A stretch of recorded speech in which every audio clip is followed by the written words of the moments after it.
give to a first-year SMPS member in this new way of doing work?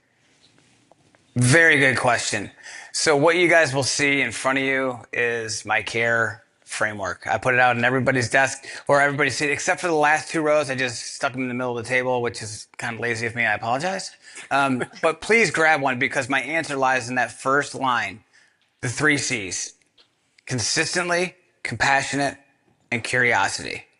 Consistency alone can't build trust, but consistency with compassion and a little bit of curiosity, you can absolutely build trust. So if you even put a little equal sign right next to curiosity and just wrote the word trust, those 3 elements are really the framework. How my framework actually started was somebody that came to my door, literally came to my door selling something. And I just wanted to hear a story.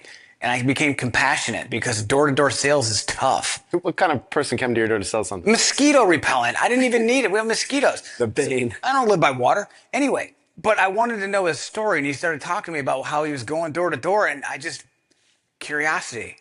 And then showing the compassion. And then he started talking about his resume because I told him I worked for a consulting company, and he sent me his resume later on and said it was like I had a great conversation. And I was like, God, that's just C. Well, what about A, R, and E? And that's where the rest of the attributes came in. But to answer your question, anybody coming right out of school or right into your industry, the 3 C's, I would start there before they do anything else. If they can get those down, they're already establishing trust. What a crazy time to get started in your careers, though, with AI truly just blowing up in the last few years to the type of thing where we're worried that it's going to control what our jobs are or if we're even going to have a job, if something else might take over. So, I mean, I think if I'm looking at this from the perspective of a first-year SMPSer, it's certainly you need to leverage these tools. You need to incorporate them in what you do. But AI is not building your referral network. AI is not creating advocacy. We're in a room full of, with a giant purpose of creating advocates for others. We got mentors left and right, folks who are ready to help everybody take their next steps in their careers.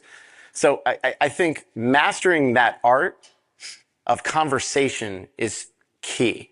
So being comfortable to start conversations with business leaders, seeking out who's going to be your supporter. One supporter can make all the difference in the world. And then you can then translate those lessons you learn, use your tools, your AI, whatever it might be, to then grow your career from there. It's a pretty good answer, Joe. I don't think it's as good as mine, but it's a pretty good answer. We'll see what Mary Blanche says. Yeah, Mary Blanche, who won? Well, you both came out pretty strong out of the gate, so participation ribbon for both of you. But I have only 1 point to give, and I am going to give it, sorry, Joe, to Jonathan because he listed all 3 care attributes in a... There we go. Let's start it right. Don't worry, we still have 4 more questions. It's okay. Sure. You're going to get there. All right, so let's go to our